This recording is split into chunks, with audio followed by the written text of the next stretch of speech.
Hello, नमस्कार दोस्तों। उम्मीद है आप सब अच्छे होंगे और स्वागत है आपका मेरे YouTube channel tips UK official में। देखिए, कल मैंने आपको पढ़ाए थे मैथ के जो टाइम एंड नंबर के क्वेश्चन है वो पढ़ाए थे एलसीएम वाले। ठीक है, आज जो पढ़ाने जा रहे हूँ आपको, आज जो है क्षमता वाले क्वेश्चन पढ़ा जाने हैं। कौन से? क्षमता वाले। क्षमता, ठीक है, क्षमता वाले क्वेश्चन। ठीक है, देखिए आइए, तो आज का पहला क्वेश्चन है कि एक किसी काम को 21 दिन में करता है। कौन? ए किसी काम को, ए किसी काम को 21 दिन में करता है, में करता है। ये किसी काम को 21 दिन में करता है तो बी ए से 40% अधिक कुशल तथा बी ए से 40% अधिक कुशल है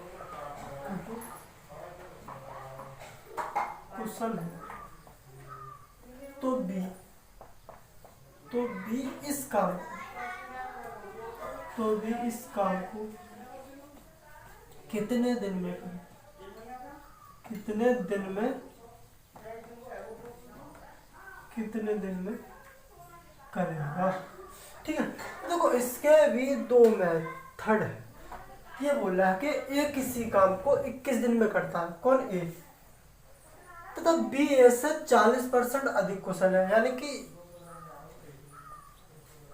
ए जितना कार्य करता है बी उससे 40% अधिक कार्य करता है। ठीक है, तो ए और बी की अगर हम क्षमता का अनुपात निकालें तो ए मतलब बी ए से 40% अधिक कुशल है। कौन? बी।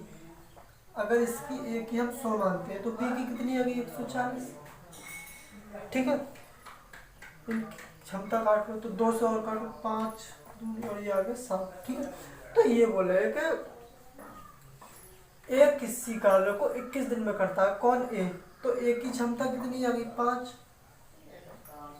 और कितने दिन में कर रहा है? 21 दिन में। तो ये टोटल वर्क हो गया। क्या हो गया? ये कुल वर्क, कुल कार्य। तो कुल कार्य हो गया हमारा ये। तो ये पूछो है आपके बी जो है इसे कितने दिन में करेगा? तो बी का समय बराबर बहुत शॉर्ट है, आपके समझाने के लिए इतना बड़ा हो रहा है। तो बी कितने समय लगेगा भाई? कार्य कितना है हमारा? टोटल 21 गुणा 5 और बी की क्षमता कितनी है? 7। तो 7 3 21 और 3 5 15। तो भाई बी हमारा कितने दिन में कर देगा? 15 दिन में इस क्वेश्चन को वो उसको कर देगा। किसको? अरे क्वेश्चन ही मान लो, 15 दिन में इस काम को कर देगा। ठीक है, अब इसका अगर सेकंड मेथड आप देखना चाहो तो सेकंड मेथड देखो। तो ये बोला है कि बी ए से 40% कुशल अधिक कुशल है। तो ये आ गई 100 और ये 140।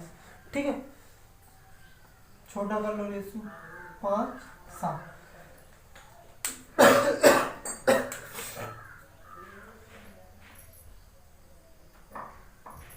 ठीक है, तो ये बोले कि ये इनकी किसका? क्षमता का रेशो। क्षमता किसका?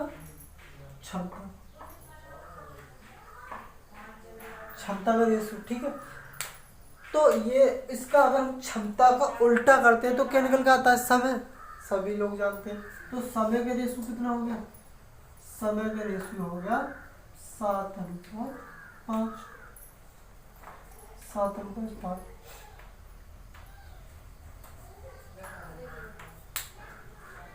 तो ए कितने दिन में कर रहा है? 21 दिन में। नहीं, ए की वैल्यू कितनी दी है? 7। तो 7 3 21। तो ये पूछ रहे हैं बी कितने दिन में करोगे? तो बी को कितना समय लगेगा? 5 3 15। ये हमारा आंसर है। ठीक है, आइए दोबारा सुनिए।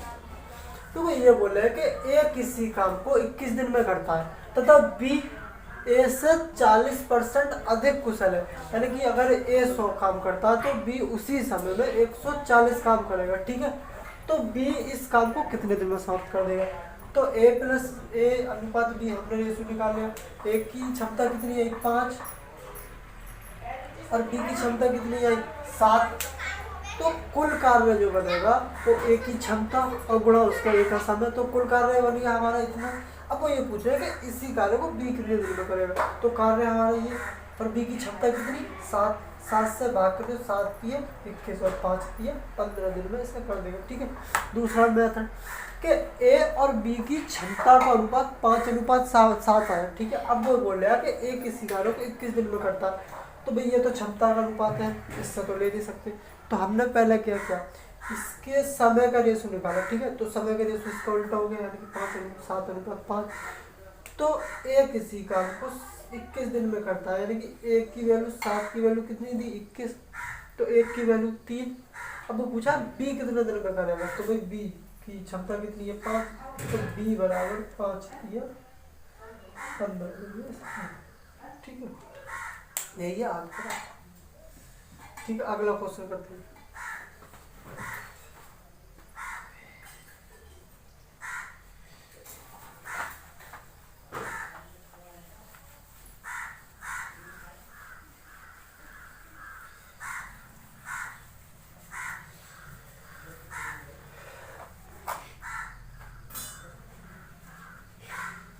अगला क्वेश्चन बोल रहा है कि ए बी से 20% कम काम करता है।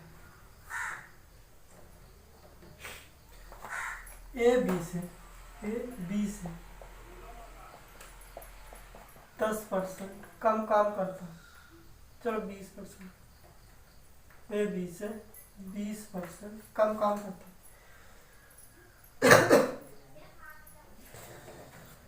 कम काम करता है।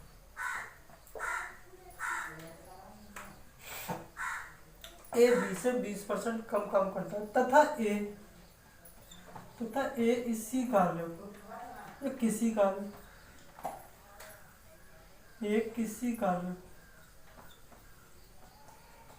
कार्य को 7 सही 1/2 यानी कि 7.5 घंटे में करता है।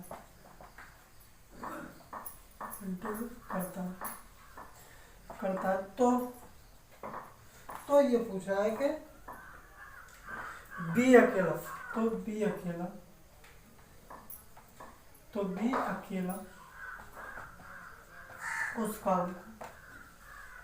काम को कितने दिन में करेगा, उस काम को कितने दिन में करेगा। ठीक है। देखिए ये बोल रहा है कि ए बी से 20% कम काम करता है। ठीक है। यानी कि ए अनुपात बी, अगर 100 काम करता है तो ए कितना करेगा, जब 20% कम करेगा तो 80 करेगा। ठीक है। 0 से 0 कैंसिल, और काट लो 2 से 4 दूनी 8 और 2 पंजे 10। ठीक है। ये इनकी क्षमताओं का रेशियो आएगा। अब ये पूछ रहा है कि ए किसी कार्य को 7.5 घंटे में करता है। ए की क्षमता कितनी, 4, और समय कितना, 7 दूनी 14, 1 15/2। तो ये पूछ रहे हैं, ये टोटल वर्क निकला है हमारा। तो ये पूछ रहे हैं कि बी से कितने दिन में करोगे, तो भैया बी से इसे भाग कर दो, तो 5 3 15 2 4 यानी कि 6 दिन में कर देगा। कौन, बी बराबर 6 दिन। ठीक है। देखो दोबारा समझिए, ये बोला है कि ए बी से 20% कम काम करता है। ठीक है। इसका मतलब ये कि अगर बी 100 काम करता है तो ए 80 काम करेगा, जब 20% कम काम करेगा। और ए किसी कार्य को 7 सही 1/2 घंटे में करता है, तो बी अकेला इस काम को कितने दिन में करेगा। तो देखो ए और बी की हमने क्षमताओं का अनुपात निकाला, अनुपात निकला 4:5। तो देखो जब किसी की क्षमता को उसके समय से अगर गुणा करते हैं तो कुल कार्य बनता है। ये फॉर्मूला होता है कुल कार्य बराबर क्षमता गुणा समय। ठीक है। इससे अगर हम कुल कार्य निकालें तो ए की क्षमता कितनी, 4, और ए का समय कितना, 7.5 घंटे। तो हमने ए की क्षमता को उसके समय से गुणा कर दिया, टोटल वर्क निकला है। तो ये पूछ रहे हैं कि बी कितने दिन में करेगा, तो बी की क्षमता कितनी 5, टोटल वर्क को बी की क्षमता से गुणा कर दिया तो बी का समय निकल कर आ गया, कितना आया निकल 6, यानी कि 6 दिन में बी से समाप्त कर देगा। ठीक है,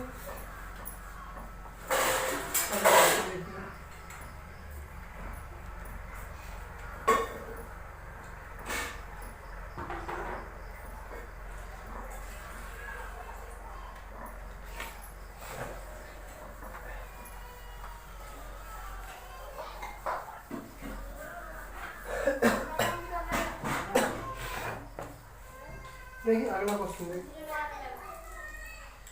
सेम क्वेश्चन है। ए किसी कार्य को 12 दिन में समाप्त करता है। ए किसी कार्य को 12 दिन में समाप्त करता है। ये किसी कार्य को 12 दिन में समाप्त करता है तथा बी ए से 60% कुशल है, तथा बी ए से 60% कुशल है, तथा बी ए से 60% कुशल है। तो वही कार्य करने के लिए बी को कितना समय लगेगा, तो वही कार्य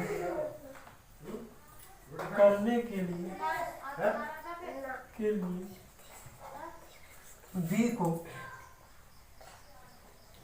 बी को कितना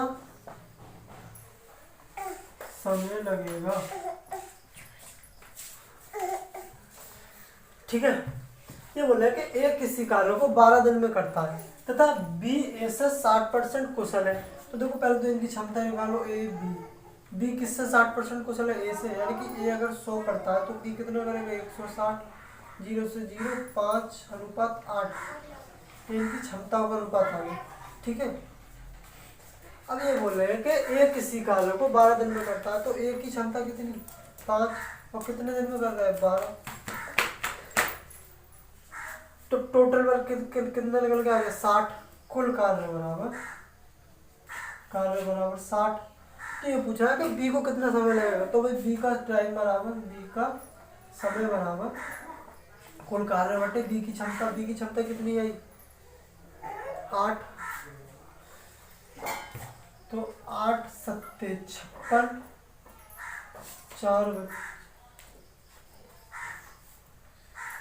4/8, तो इसका कार्य कितना आएगा दोस्तों 7 सही 1/2 घंटे का समय लगेगा बी को 7.5 घंटे।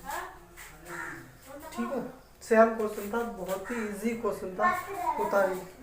फिर अगला क्वेश्चन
देखो अगला क्वेश्चन देखिए,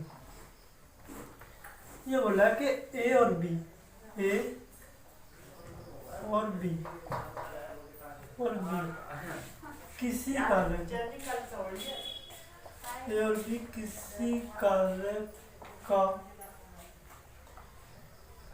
किसी कार्य का 11/19 भाग जितने समय में करते हैं, समय में करते हैं, उतने ही समय में बी व सी उस काम का उसी काम का 14/19 भाग करते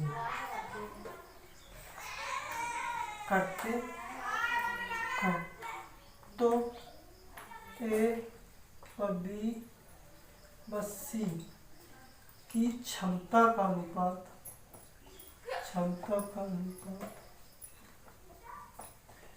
ज्ञात कीजिए। ठीक है, अब ये बोले कि जब ए और बी किसी कार्य का 11/19 भाग जितने समय में करते हैं, उतने ही समय में बी और सी उस कार्य का 14/19 भाग करते हैं। तो ये पूछा कि हमारी ए और बी और सी तीनों की क्षमता का अनुपात ज्ञात कीजिए। ठीक है, तो देखो ए और बी कितने समय में कर रहे हैं भाई? किसी कार्य का 19/11 समय में कर रहे हैं, यानी कि जो नीचे जो होता है ये हमारा ये कुल होता है। ठीक है, और ये तो देखो ए और बी कर रहे हैं 11 और बी और सी मिलकर कितने समय में कर रहे हैं, या क्षमता उनकी कितनी निकल रही है? 14। तो दोस्तों ए प्लस बी प्लस सी तीनों की कितनी होगी? अरे नीचे वाला जो होता है ये टोटल होता है, तो कितनी होगी इसकी? 19। तो देखो दोस्तों, अब हमसे पूछा ए व बी व सी की रेशियो, क्षमता का रेशियो। तो देखो अगर हम ए और बी यहाँ से उठा के यहाँ रख दें, ठीक है, तो सी की क्षमता निकल आएगी। तो सी बराबर 19 माइनस 11, तो कितनी आ गई? 8। सी की क्षमता कितनी आएगी? 8। अगर हम सी की क्षमता यहाँ रख दें तो किसकी निकल जाएगी? बी की। तो बी बराबर 14 माइनस के 8, तो बी की क्षमता कितनी आएगी? 6। यदि हम ए की निकालें, 2 की तो निकल आई, अगर हम ए की निकालें तो यहाँ से यहाँ देखो, यहाँ रख दो बी की क्षमता पहले वाले में, तो ए बराबर कितने? 11, और घटाना क्या है हमें? बी की क्षमता यानी कि माइनस के 6, तो कितने बचे? 5। तो देखो ए अनुपात बी अनुपात सी का रेशियो, ए की कितनी आई? 5, बी की कितनी? 6 और सी की कितनी? 8। तो ए व बी की क्षमता को रेशियो कितने लिखा है?